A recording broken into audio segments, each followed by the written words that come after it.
Hi, I'm Curious Vedan, and welcome to season 4 of my podcast. Today, my guest is Anuradha, the founder and CEO of Meethi Kahani, a store that makes vegan versions of Indian traditional desserts. She also founded a vegan cheese brand called Bombay Cheese Company. Prior to this, she was the chief functionary of People for the Ethical Treatment of Animals India, also known as PETA India, for 9 years. Hi Anuradha, welcome to my show. Hi, Vedant. Thank you so much for having me on the show. You're welcome. This will be fun. So, Anuradha, my father tells me that prior to heading PETA India, you used to be a buyer of leather for one of India's top leather companies. I'm curious to know what got you to change from dealing with animal skins to working with PETA India. Vedant, your father is right. I used to work for a leather buying firm. It is one of the largest leather buying firms of the country. And when I was working with them, believe it or not, I did not realize that the leather that I'm working with was genuine leather. I was under the impression that it is fake leather. And so I continued till one fine day, I happened to just touch a piece of skin with some fur on it lying on the table. And I think I passed some comment like, thank God it's not a real horse. And one of my colleagues standing right there told me that it was a horse from New Zealand. And that was it. That was the turning point for me when I realized that this was genuine skin that I was dealing with. I wasn't a buyer, Vedant. I was just working in the office as, in the support staff, as in the admin side. So I really didn't know much about the leather that was going out. But yes, the minute I did find out, I started looking for alternatives, that how could I help animals instead of, exploiting them.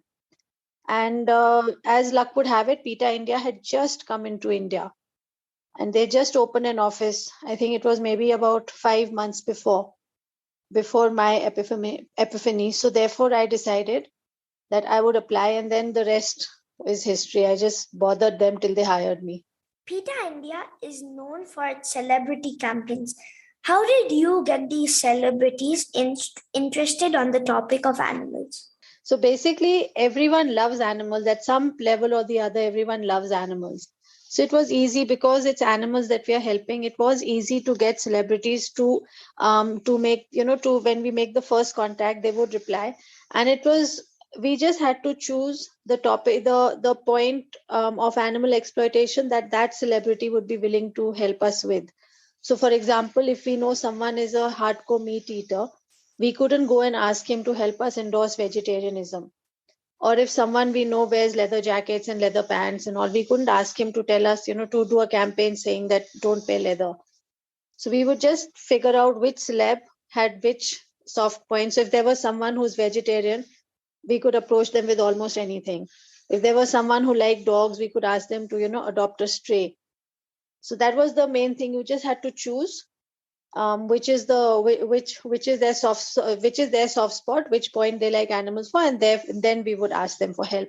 What are some of the celebrities you asked and they said yes? Okay, so there's Ravina Tandon, there's John Abraham, there is Rahul Khanna, there is I don't remember, there's Gulshan Grover. Wow, there were so many. Can you share some of the victories that you led at PETA India? So there were some very memorable ones. One of them was a rescue of monkeys from a laboratory here in Pune itself. We rescued quite a lot of monkeys. That was a fabulous victory because the monkeys had never seen sunlight. And I remember the moment when their cages were brought out, when they were being rescued. And suddenly, they were looking around because they'd not seen trees, they hadn't seen sunlight. So that was one victory, very good.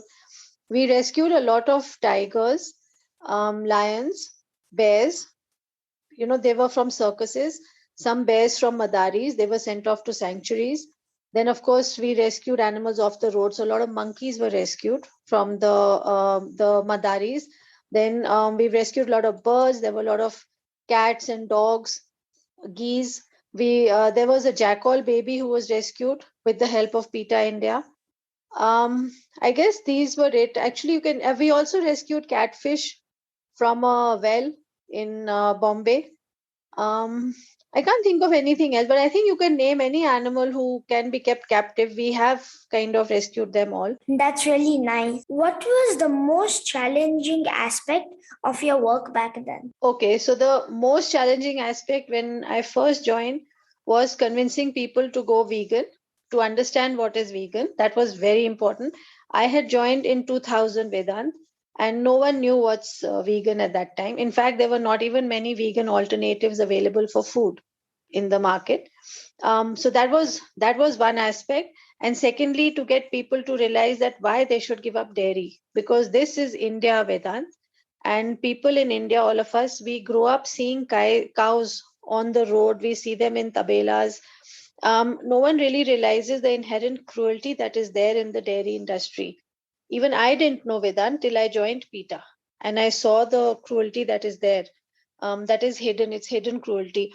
So no one realizes that, a cow or a buffalo who's just standing from morning to evening, tied to a short rope, would be getting tired.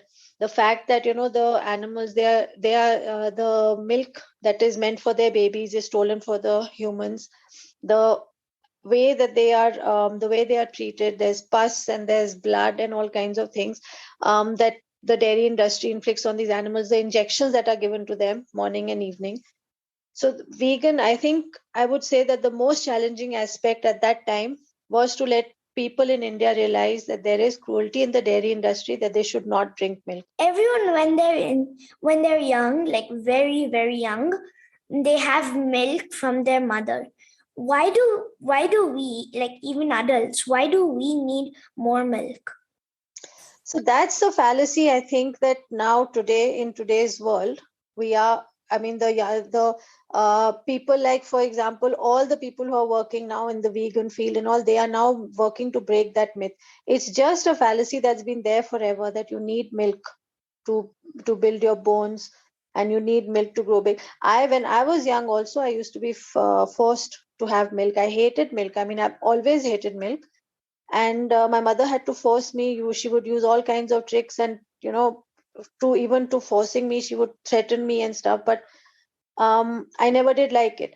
And I think it's just a myth that people have perpetuated in India, that everyone needs milk to grow, to get healthy bones, when it's actually not right. Because when you drink milk, your bones are getting leached of calcium, so chances of you getting osteoporosis is much higher by drinking milk. What did you do to promote veganism? Yeah, so we had a vegan campaign. That was the biggest campaign. So basically, everyone would be told about dairy. There were dairy investigations I mean, there were investigations that were led by staffers from PETA India, who went into dairies and they uncovered the cruelty. Then we would also do a lot of demonstrations. There were a lot of celebrities who were asked to speak up, especially foreign celebrities, because in the beginning there were not many Indian celebs who were vegan.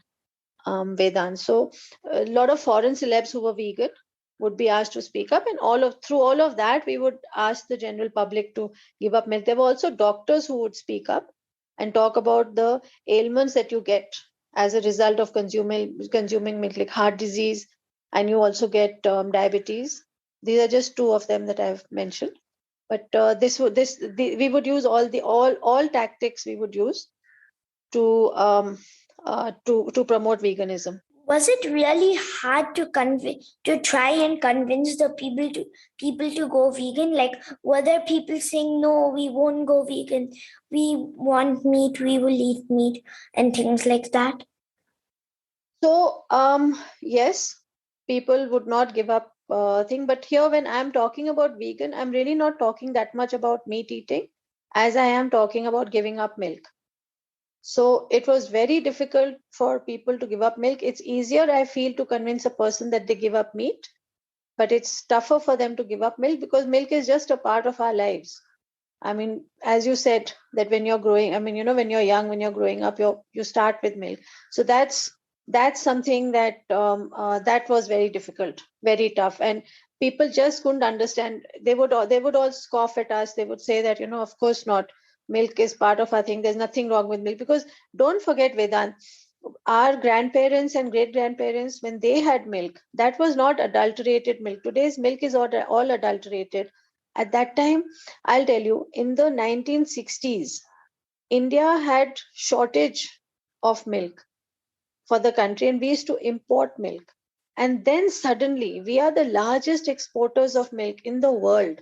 And not now. This happened about maybe 30, 40 years back, that suddenly we became the largest exporters of milk.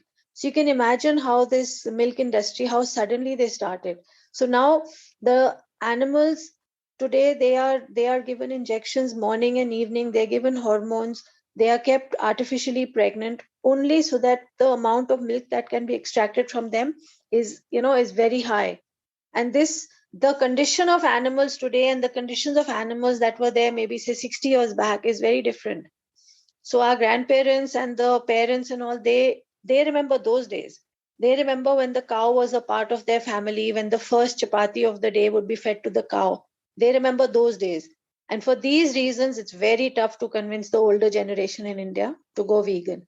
But fortunately, the younger lot, the ones who are, I think, have come out of college, who are in college, they have a very strong vegan wave that's going on. They are leading. When I was younger, like 5, 6 years old, I didn't love milk. Like I would have it every day. I would have milk. I didn't hate it, but now I don't like milk at all.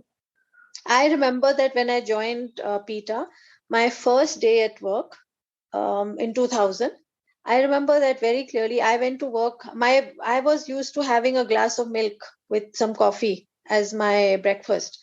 So I had to go to work without any milk. I took a glass of orange juice, and that was my biggest thought, that how will I ever manage without the milk? And yet I managed. It was good. I remember, Vedant, that when I would go to PETA in the earlier days, like in the first few days, I noticed that there was a change in my digestion. When I used to have my glass of milk every morning, I used to feel that there was bloating and there was all kind of rubbish happening in my stomach. And then when I stopped the milk and I went on to my orange juice, I suddenly noticed none of this was happening. So actually, I was lactose intolerant and I didn't even know it. My dad tells me that you were his first boss and that he has learned a lot from you. Can you tell me a little about how he was to work with? I can tell you a lot about how he was to work with. Little will be too little, but Okay. I'll try. I'll try and keep it very short. He was fabulous to work with, Vedant. His mind, I think, is the, what shall I say? It's the his way of thinking is different. He would look at problems, or he would look at issues from a very different angle. I learned a lot from Jayasima. Yes, he may have learned from me, but I learned a lot, and I learned a lot how to approach issues, how to approach problems from a different angle. We've had a lot of fun during the years in PETA. We had a lot of victories. We achieved a lot, where him and me both together. I mean, of course, with everyone else, their help. And but yeah, we've had a lot of fun. Yeah, he's a really good dad. He's a really good dad. He was very good as when we worked together also. And I can tell you a lot of fun things, at least two. Should I? Sure. Okay. So the first was that your father at least then had a habit of mixing up the two words form and from. So in any report that he typed up or anything, this was the one error that we always had to keep correcting. That was form and from. So that's one thing. Then I remember one day, this was a prank that your mother and me played on your father. So he had gone to Assam and he got me back a lime tree. So it was a small little small little thing, and he got me back this. And he, so we lived in the same house, but he lived upstairs, I was downstairs. So we met, obviously, even after work we'd meet. And he he got me this plant, and I potted it there. And then he kept asking me on a daily basis, where's the lime? Hasn't it grown? Hasn't it grown? Hasn't it grown? So your mom and me, what we did, we bought a lime from the market. Then we tied it to the branch with a wire. And we showed it to your father, and he was convinced. I mean, to this day, I remember his face where he was convinced that that thing grew overnight. It was on the plant that he brought. That is so funny. What made you shift from heading PETA India to founding Bombay Cheese Company and Meethi Kahani? So basically, the reason I left PETA India was I just felt that, I've done what I can, and I wanted to start helping them in a different way. So I left to start a vegan food service. And I first started a vegan bakery in Pune. And can you imagine, I started it almost 10 years back when no one even knew what's vegan. But anyway, once I had got all my cakes and breads and ice cream and all in place, I then realized that there is this big dearth of good cheese, vegan cheese in India. And so then I founded Bombay Cheese Company. So we offer our two nice vegan cheeses, which I feel are good and very comparable to dairy cheese. And then after that, I started Meethi Kahani last year, where, because, mithai, that is Indian sweetmeats, these are very important in every celebration that happens in any household in India. And I feel that this is through these two projects, I can help animals still. So I have to keep helping animals, Vedant. That's my only sole focus of life.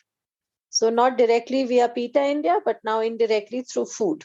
When I come to Bombay, I definitely want to try your cheese. When you come to Pune, buddy, you'll stay with me and try my cheese morning, noon, and night. Where are your products available, and how can my listeners order from you?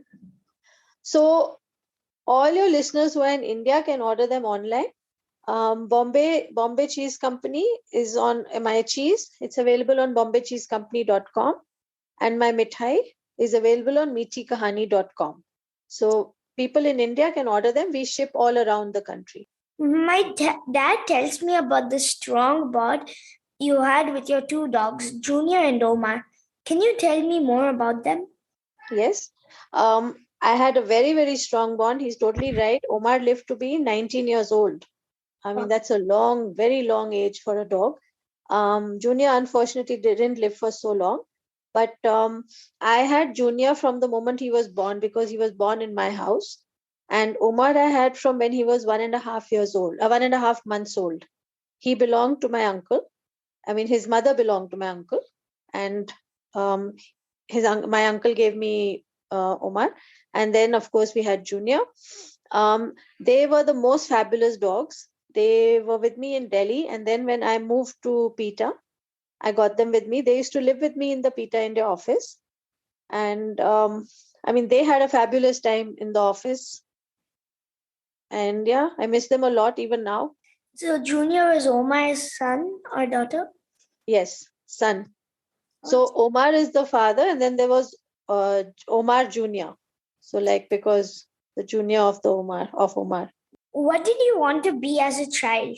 How was it growing up in a tea estate in Assam? So I always wanted to be a veterinary doctor, actually. And till I reached class 10, I was all set to be a veterinary doctor. But then after 10th, I realized it was not going to be possible, because I'm not that very good in maths. And in those days, we had to, to become a veterinary doctor, you had to study science in school. And for that, you needed physics, chemistry, and maths. So my maths was very weak, so weak that in the first 6 months of my 11th class, I decided to give it up, and I switched to English literature. And when I switched to literature, I could no longer dream of becoming a veterinary doctor. And I'm glad I did switch, because if I had gone into the veterinary colleges, in those days, there were no alternatives to dissection. So you had to dissect all kinds of animals and do all kinds of things to live animals too. And of course, now there are so many, you have simulated programs and you have all this artificial stuff happening, but then there wasn't. So can you imagine if I had got into a vet college and then suddenly was faced with, doing things to these little calves and all. So thank God. So basically, it was great fun growing up in Assam because, we had huge, you get like a huge garden with your bungalow, with the house, and you could have lots of animals. And there were a lot of wild animals that were there in Assam at that time, in those days. There were especially elephants. Today, of course, elephants are being, hounded out of Assam because the people have taken their territory, their forest. But in those days, how in India, I don't know if you've noticed this, Vedant, but if you're driving on the road, if you're going anywhere, you might suddenly see a cow sitting in the middle of the road, or you might just see them walking around. Well, in Assam, in those days, you could see elephants. So I remember so often we're coming back home at night, and on the highways in those days, there was no lights. So you had to be very careful because suddenly you take a corner and there was a herd of elephants just sitting in the middle of the road. Or there would be maybe an elephant walking across. Or there could be these cheetahs. We had these leopards. There could be leopards just walking around. There were bears, one or two bears we've seen, who would walk around. So there were a lot of wild animals, lot of snakes. Vedant, how many snakes in Assam? I know, lot of snakes. Yeah. And there were a lot of these there would be scorpions, and there would be these huge geckos, huge. I mean, you could call them miniature crocodiles. They were like that. So yes, it was great fun. We had a lot of space to run around, and you could have any animal, you could take care of any animals. You could see so many animals in the wild. It was nice. Do you have any advice to young children like me about helping animals? So yes, my advice is that never give up on an animal in distress. If you see an animal in a place where you think he or she should not be, just make a little bit of an effort, and just stop and investigate. See, why is he there? If there's a dog who's acting he's acting a little strange, just see if maybe someone's dumped him there. If there's a cat who's being chased, maybe maybe she's come out of her local territory, and maybe there's an animal being whipped, if there's a horse being whipped or anything. Very important to just always speak up for an animal. Always. How do you recognize if a dog or cat is like a street animal or if it's safe to go near it? I think it's safe to go near any animal. I don't believe people when they say that you shouldn't approach this animal or that animal. You should just not be threatening. You should not appear threatening to an animal. So even if you meet a dog or a cat on the road, and I make an effort always. If I see any animal or cat on the road, I'll always go towards them to say hi. Just put your hand out in a non-threatening manner. Let them know that you mean them no harm.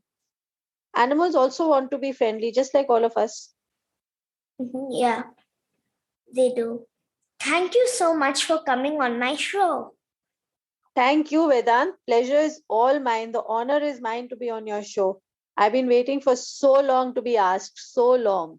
It's fine, but this was really fun. Dear listeners, follow my Facebook page, Curious Vedant, to get updates on my upcoming episodes.